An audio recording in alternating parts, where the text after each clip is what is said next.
Hi అండి, అందరికీ నమస్కారం. ఈరోజు కథలోకి వెళ్తే, ఇక ఈ వయసులో మీకు ఇదొక్కటే తక్కువ. కొంచెమైనా సిగ్గు ఉండాలి. కొంచెమైనా ఇంగిత జ్ఞానం ఉందా? నేను నలుగురిలో తలెత్తుకొని ఎలా తిరగాలి? చుట్టుపక్కల వారు, బంధువులు మన గురించి ఏమనుకుంటారు? నేను బయటికి ఏ మొహం పెట్టుకొని వెళ్ళను? నేను ఆఫీసు వాళ్లకు ఏమని సమాధానం చెప్పాలి? ఇంటి పరువు కాస్త గంగలో కలిపారు అని చాలా కోపంతో గట్టిగట్టిగా అరుస్తూ కేకలు వేస్తున్నాడు సంజయ్. అసలు ఏం జరిగిందని సంజయ్ ఇంతలా అరుస్తూ కేకలు వేస్తున్నాడు? సంజయ్ యొక్క తల్లిదండ్రులు అయిన కాంతమ్మ, కాంతారావు త్వరలోనే ఇంకొక బిడ్డకు జన్మను ఇవ్వబోతున్నారు. వాళ్ళ ఇంటిలో మళ్ళీ చిన్నపిల్లల ఏడుపులు వినబడుతున్నాయి. ఈ శుభవార్త తెలిసినప్పటి నుంచి సంజయ్కి కోపం పట్టలేనంత వస్తుంది. అందువల్ల కేకలు వేస్తూ అరుస్తున్నాడు. ఇలాంటి పని ఏ తల్లిదండ్రులు చేసినా ఏ కొడుకు మాత్రం ఊరుకుంటాడు? సంజయ్కు అంజలికి వివాహమై కేవలం 3 నెలలు మాత్రమే అవుతుంది. సంజయ్ ఈ విషయం తన భార్య అంజలికి చెప్పినప్పుడు ఆవేశంగా సంజయ్ శరీరం వణుకుతుంది. కానీ తన భార్యకు ఇందులో అంత బాధపడవలసిన అవసరం ఏముందో అర్థం కాలేదు. కానీ తన భర్త ముందు ఏమీ మాట్లాడలేకపోయింది. కోపంతో రగిలిపోతున్న తన భర్త ముందు ఏమీ అనకుండా ఉంది. అంజలి తన భర్తను ఒక్క మాట అడగాలనుకుంది. అసలు సమాజంలో తలెత్తుకోలేనంత పని ఏం జరిగిందని అంతలా భర్త కోప్పడుతున్నాడో అర్థం కావట్లేదు అంజలికి. సంజయ్ వయసు 22 సంవత్సరాలు. సంజయ్కి ఒక చెల్లి కూడా ఉంది. ఆ చెల్లి పేరు ప్రియా. సంజయ్ వాళ్ళ తల్లిదండ్రులకు చిన్నతనంలోనే పెళ్లి జరిగింది. సంజయ్ తన తల్లిదండ్రులపై ఎంత కోపంగా ఉన్నా సరే, తన భార్య అంజలి మాత్రం వాళ్ళ అత్తయ్య గారి మీద జాలి చూపిస్తుంది. అత్తయ్యను వెళ్ళి మీకు ఏమైనా తినాలని అనిపిస్తుందా అని అడగాలనుంది. కానీ తన భర్త ముందు ఏమీ అడగలేకపోయింది. అంజలి పెళ్లి చేసుకుని ఇంటికి వచ్చినప్పటి నుంచి తన కూతురులాగా చూసుకుంటుంది. అంజలి కూడా అత్తగారిని అమ్మలా చూసేది. అలాంటి అత్తగారిని తన భర్త అన్ని మాటలు అంటుంటే చాలా బాధగా ఉంది. ఓ రోజు సాయంత్రం కాంతారావు గారు ఈ విషయం గురించి ఇంట్లో వాళ్లతో మాట్లాడాలని అందరినీ బయటికి రమ్మని పిలిచాడు. ఆయన మాట వినడానికి ఎవ్వరూ బయటికి రాలేదు. కాంతారావు గారు ఓ గవర్నమెంట్ ఉద్యోగి కాబట్టి తమ పిల్లలను ఎంతో క్రమశిక్షణతో పెంచారు. కాస్త తండ్రి అంటే భయం కూడా ఉంది వాళ్లకు. దీంతో ఎప్పుడు పిలిచినా కూడా పరిగెత్తుకుంటూ తండ్రి ఎదుట ప్రత్యక్షమయ్యేవాళ్ళు. ఆయన కొన్నిసార్లు వాళ్లతో కఠినంగా ఉన్నా సరే మనసు మాత్రం చాలా మంచిది. కోడలు కూడా ఆయనను చాలా బాగా చూసుకునేది. అంత భయం ఉన్న వాళ్ళు ఆ రోజు తండ్రి పిలిచినా ఎవ్వరూ బయటికి రాలేదు. ఎప్పుడూ అంజలి తన అత్తగారితో కలిసి పనులన్నీ చేసేది. అందరూ కలిసిమెలిసి సంతోషంగా హాల్లో కూర్చొని భోజనం చేసేవారు. ఈరోజు ఇల్లు మొత్తం నిశ్శబ్దంగా మారింది. అంజలి తన భర్తకు నచ్చజెప్పాలని చూసింది. ఏమండి, మీ నాన్నగారు చెప్పేది వినండి. నేను ఎవ్వరి మాటలు వినను. నువ్వు నా భార్యవు కాబట్టి నేను చెప్పినట్లు వినాలి అన్నాడు. నేను నీ భార్యనే, కానీ అత్తామామల తరపున నేను ఎందుకు మాట్లాడకూడదు? కానీ నా భర్త కోపం ముందు నేనేమీ మాట్లాడలేకపోయాను. అప్పుడే గది బయట తన తండ్రి బాబు సంజయ్ అని పిలిచాడు. కానీ సంజయ్ మాత్రం దానికి సమాధానం ఇవ్వలేదు. అంజలి అప్పుడు తలుపు తెరిచి మామయ్య లోపలికి రండి అని అన్నది. ఇప్పుడు కాదులే అమ్మా, నేను మీ అత్తయ్య మీ అందరితో మాట్లాడాలని, మీ అందరూ హాల్లోకి రండి అని వెళ్ళిపోతాడు. సంజయ్ అంజలి వచ్చారు, కానీ ప్రియా మాత్రం రాలేదు. నేను రాను, నన్ను ఒంటరిగా వదిలేయండి అంటూ మాట్లాడుతుంది. హాల్లో కాంతారావు తన భార్య కోపంగా కూర్చున్నారు. ఎదురుగా సంజయ్, అతని పక్కన అంజలి నిలబడి ఉంది.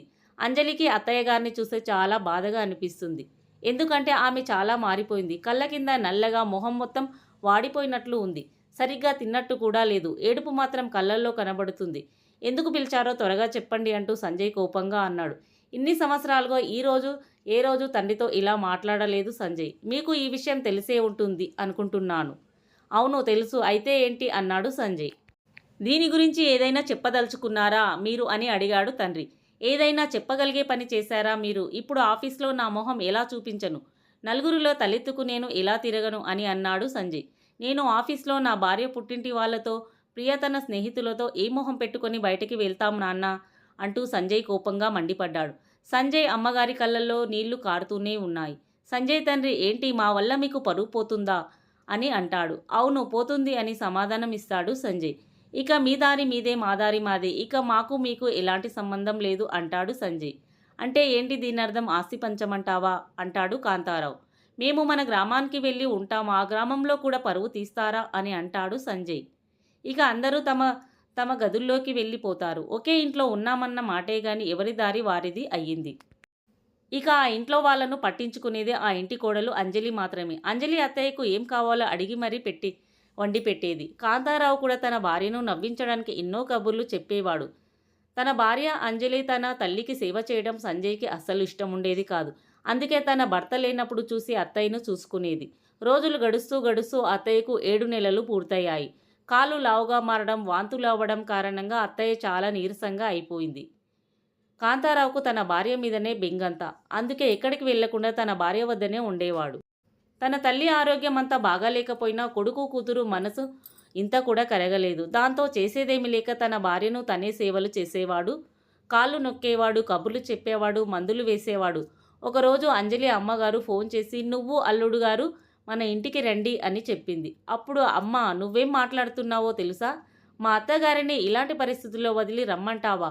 ఆమెకు సేవలు చేస్తూ ఉండు. ఆమెకు పుట్టబోయే బిడ్డకు కూడా సేవలు చేస్తూ ఉండు. నీకేమైనా మతిపోయిందా? నీకు ఒక జీవితం ఉంది" అని అంటుంది. అప్పుడు అంజలి వాళ్ళ అమ్మతో "అమ్మ, నువ్వే చెప్పావుగా అత్తయ్య మామను నాకు తల్లిదండ్రులని.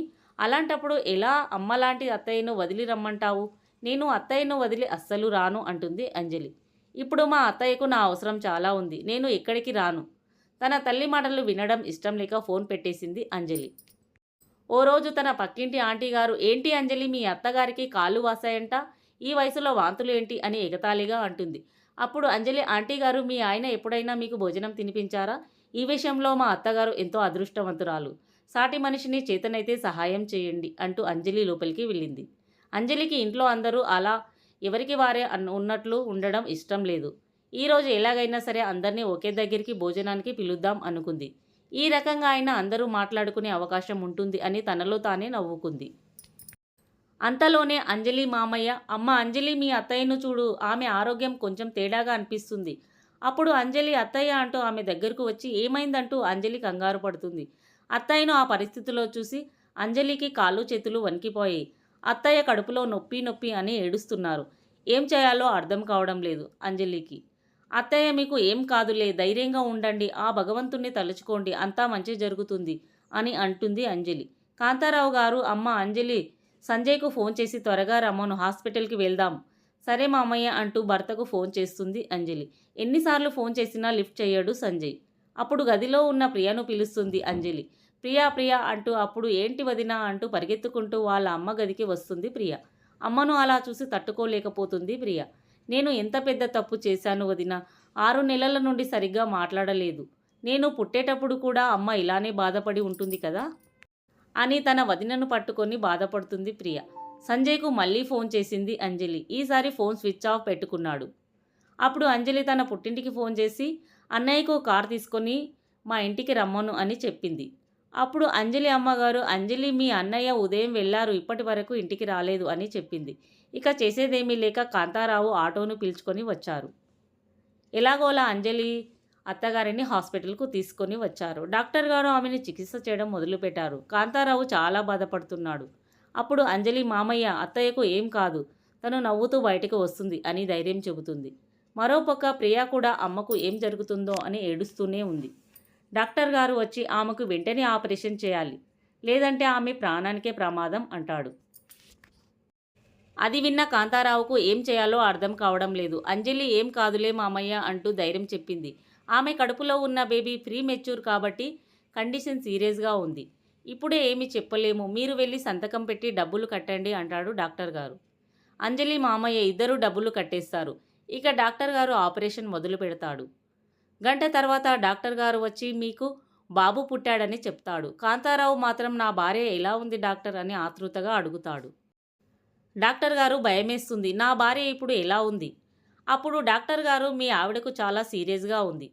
మీకు మగబిడ్డ పుట్టాడు. బాబు చాలా ఆరోగ్యంగా ఉన్నాడు" అని చెబుతాడు. బాబు పుట్టినందుకు సంతోషపడాలో, అత్తయ్యకు ఇలా ఉన్నందుకు బాధపడాలో తెలియడం లేదు అంజలికి. అంతలో ఓ నర్సు కాంతారావుకు పుట్టిన బిడ్డను తన చేతిలో పెట్టి వెళ్ళిపోతుంది. "మామయ్య, బాబు అచ్చం అత్తయ్య గారిలానే ఉన్నాడు కదా" అని అంజలి అంటున్నా కూడా కాంతారావు మాత్రం తన భార్యకు ఎలా ఉందో అని ఆందోళన చెందుతున్నాడు. ప్రియా వాళ్ళ అమ్మకు ఎలా ఉందో నేను డాక్టర్ని అడిగి వస్తానని వెళ్తుంది. "మీ అమ్మగారి రిపోర్ట్స్ అన్నీ తీసుకురండి, అప్పుడు అన్నీ చెక్ చేసి చెప్తాము" అంటాడు. తన తల్లికి ఏమైందో డాక్టర్ గారు అన్ని రిపోర్ట్స్ తీసుకొని రమ్మంటున్నాడు అని ప్రియ వెక్కి వెక్కి ఏడుస్తుంది. అది చూసిన అంజలి కూడా ప్రియను ఓదార్స్తూ ఆమె కూడా ఏడవసాగింది. సాయంత్రం ఇంటికి చేరుకున్న సంజయ్ ఇంటికి తాళం చూసి ఒక్కసారిగా భయపడిపోతాడు. వెంటనే తాళం తీసి చూస్తే ఇల్లంతా గందరగోళంగా ఉంది. ఏంటి ఇల్లు ఇలా ఉంది, ఎక్కడికి వెళ్ళారు అందరూ అని కంగారుగా తన ఫోన్ తీసి చూస్తే ఫోన్ స్విచ్ ఆఫ్ అయ్యి ఉంది. వెంటనే ఛార్జింగ్ పెట్టి చూస్తే 30 సార్లు తన భార్య అంజలి ఫోన్ చేసినట్లు ఉంది. ఎందుకు ఇన్నిసార్లు అంజలి ఫోన్ చేసి ఉంటుందని తన ఫోన్కి కాల్ చేస్తాడు. అంజలి ఏడుస్తూ మాట్లాడుతుంది. ఏమైంది అంజలి, ఎందుకు ఏడుస్తున్నావు? అమ్మకు ఏమైనా అయ్యిందా? చెప్పు అంజలి, అమ్మకు ఏమయ్యింది అని కంగారుగా అంటాడు సంజయ్. అత్తయ్యకు చాలా సీరియస్గా ఉందండి. మీ అమ్మగారి రిపోర్ట్స్ ఇంట్లో బీరువాలో ఉంటాయి, మీరు వచ్చేటప్పుడు తీసుకొని రండి అంటూ ఫోన్ పెట్టేసింది అంజలి. బీరువా ఓపెన్ చేసి అమ్మ రిపోర్ట్స్ వెతకబోయాడు సంజయ్. రిపోర్ట్స్ అన్నీ చూస్తున్న క్రమంలో ఒక చిన్న కాగితం ముక్క నాన్న డైరీలో నుంచి కింద పడుతుంది. ఆ కాగితం ఏమిటా అని తెరిచి చూస్తే అందులో ఉన్న విషయం చదివిన సంజయ్కు వల్లంతా చెమటలు పట్టాయి. ఆ లెటర్లో కాంతారావు గారి ఇంట్లో చాలా కాలంగా ఓ పని మనిషి చాలా నమ్మకంగా వాళ్ళల్లో ఒకరిగా కలిసిపోయింది. కొద్ది రోజులు గడిచిన తర్వాత ఆమె అనారోగ్యంతో చనిపోయింది. ఆమె ఆరోగ్యం క్షీణించిన సమయంలో కాంతారావు గారితో మాట తీసుకుంది. నేను అనుకోకుండా చనిపోతే నా 5 నెలల బాబును మీరు పెంచుకుంటానని మాట ఇవ్వండి అని ప్రమాణం చేయించుకుంది. కాంతారావు గారికి పెళ్ళై 5 సంవత్సరాలు అయినా కూడా పిల్లలు కాకపోవడంతో ఆమె చెప్పినట్లు తన బాబును పెంచుకోవడానికి ఒప్పుకున్నాడు. ఇదీ కాక తను చాలా కాలంగా వాళ్ళింట్లో ఒకరిలాగా కలిసిపోయింది. తనకు నా అన్న వాళ్ళు ఎవ్వరూ లేరు. అందువల్ల ఆమె మాటను కాదనలేకపోయాడు. ఆ బాబును తన సొంత కొడుకులాగానే చూసుకునేవారు. సరిగ్గా సంవత్సరం తిరిగేలోపు కాంతారావు దంపతులకు పాప పుట్టింది. బాబు వచ్చిన వేళ విశేషం, మాకు పాప పుట్టింది అని ఆ బాబును ఇంకా మంచిగా సొంత కొడుకులాగా చూసుకున్నారు. ఆ విషయం ఎప్పటికీ ఆ బాబుకు తెలియనివ్వరాదని ఇద్దరూ నిర్ణయించుకున్నారు. అసలు విషయం తెలుసుకున్న సంజయ్కి నోట మాట రాలేదు. అమ్మా, నేను ఎంత బాధ పెట్టాను, కానీ నువ్వు ఎప్పుడూ కూడా నన్ను ఒక్క మాట కూడా అనలేదు. ఛీ, ఎంత పెద్ద పొరపాటు చేశాను అంటూ పరిగెత్తుకుంటూ హాస్పిటల్కి వెళ్తాడు సంజయ్. అమ్మ అంటూ తన కాళ్ళపై పడి బోరున ఏడవడం మొదలు పెడతాడు సంజయ్. సంజయ్ను చూసి అమ్మకు మరింత దుఃఖం వచ్చి సంజయ్ను పట్టుకుని చిన్నపిల్లలాగా ఏడుస్తుంది. నన్ను క్షమించు అమ్మ అంటూ సంజయ్ ఏడుస్తూనే ఉన్నాడు. కాంతారావు గారికి కొడుకును చూసి దుఃఖాన్ని కళ్ళల్లోనే ఆపుకున్నాడు. ఎందుకంటే తను ఏడిస్తే తన వారి ఇంకా బాధపడుతుందని. వెనక నుంచి అంజలి పుట్టిన బాబును అత్తయ్య చేతిలో పెడుతుంది. బాబును చూసి ముద్దాడి, నాన్న సంజయ్ ఇటురా అని సంజయ్ చేతిలో ఆ బాబును పెట్టి, ఇక నుంచి ఈ బిడ్డకు మీరే చూసుకోవాలి అంటూ, ఇక నేను ఈ లోకాన్ని విడిచి వెళ్తున్నాను అని తన తల్లి అన్న మాటలకు సంజయ్కి ఏం మాట్లాడాలో అర్థం కావడం లేదు. అమ్మ అంజలి, ఇక నుంచి ఈ ఇంటి బాధ్యత అంతా నువ్వే చూసుకోవాలి. అలాగే ప్రియను కూడా ఓ మంచి సంబంధం చూసి పెళ్లి చేయండి, అప్పుడే నా ఆత్మ శాంతిస్తుంది అంటూ చాలా బాధపడుతుంది. అత్తయ్య, ఎందుకు ఇప్పుడు ఇలా మాట్లాడుతున్నారు? బాబు మా కన్న కొడుకులాగా చూసుకుంటాము, అలాగే ప్రియను కూడా పెళ్లి చేస్తాము, కానీ మీరు ఇలా మాట్లాడకండి, మీకు ఏం కాదు అంటూ అంజలి అనడంతో కాంతమ్మ గారు, నాకు కూడా మీ అందరితో కలిసి బ్రతకాలని ఉండదా? కానీ నా ఆరోగ్యం క్షీణించిపోయింది, నేను బ్రతికే అవకాశం లేదు అంటూ కాంతమ్మ తన ప్రాణాలు విడిచింది. అందరూ ఒక్కసారిగా డాక్టర్ డాక్టర్ అంటూ పిలవగానే డాక్టర్ వచ్చి చెయ్యిని పట్టుకుని చూసి, ఇక లాభం లేదు, ఆమె మీకు లేదు అని చెప్తాడు. ఆమె కోరుకున్నట్లు ప్రియను పెళ్లి చేసి బాబును తమ సొంత కొడుకులాగే చూసుకుంటారు అంజలి సంజయ్లు. కాంతారావు గారు తన భార్యను తనకు పుట్టిన బాబులోనే చూసుకుంటూ కాలం గడుపుతాడు. హాయ్ ఫ్రెండ్స్, మీకు ఈ కథ నచ్చిందని అనుకుంటున్నాను. నచ్చితే ఒక లైక్ చేయండి. ఇలాంటి మరెన్నో కథల కోసం మా ఛానల్ని సబ్స్క్రైబ్ చేయండి.